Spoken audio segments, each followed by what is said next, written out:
Hello, BookTube, and welcome back to Hours in my library. And this week we are in the Strand, London, and this is the Annals of the Strand, historical and topographical and historical, by E. Beresford Chancellor, and it was published by Chapman and Hall in 1912.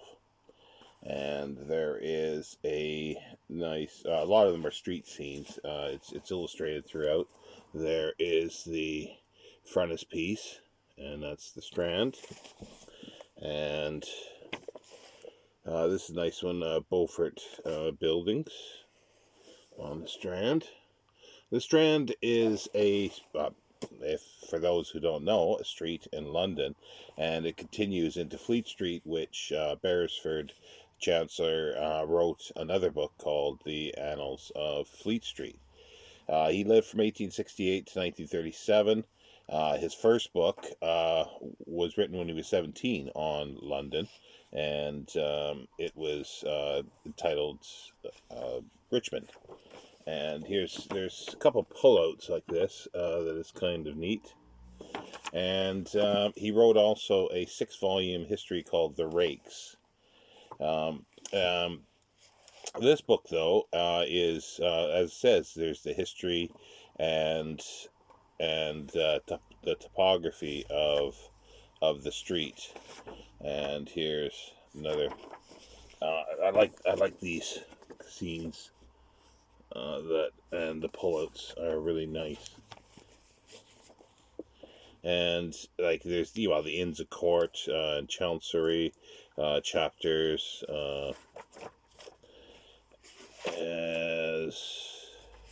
See if I can get to the table of contents here.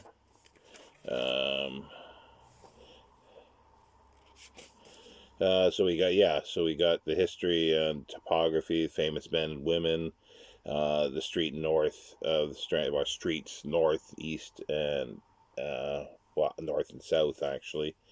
The churches, the inns, the great houses, theaters, taverns, and coffee houses, which is a fabulous little chapter there.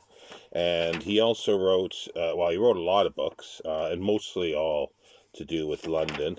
And the one that I'd like to get as well is the history of the squares of London, which would be nice.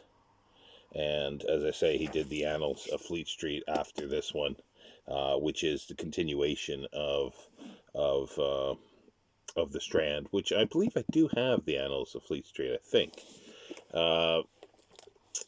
It's just an interesting book. It's nothing special, but it's these are the type of books I like of the history of London that do deal with the history, the sort of folklore in a sense. They're chatty books. They're not specifically, academically researched or anything like that, but they're just very fun and very good reads.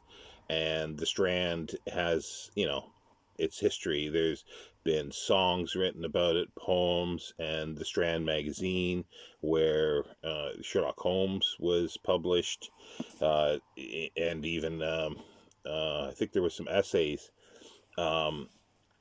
And it shows up in a lot of literature, but essays by Virginia Woolf. It's been written about the Strand.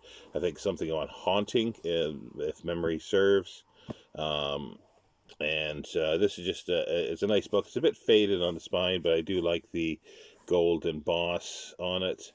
And so there we go. There's another book for Hours in my library, and I'll be back next week with another book. Take care, BookTube.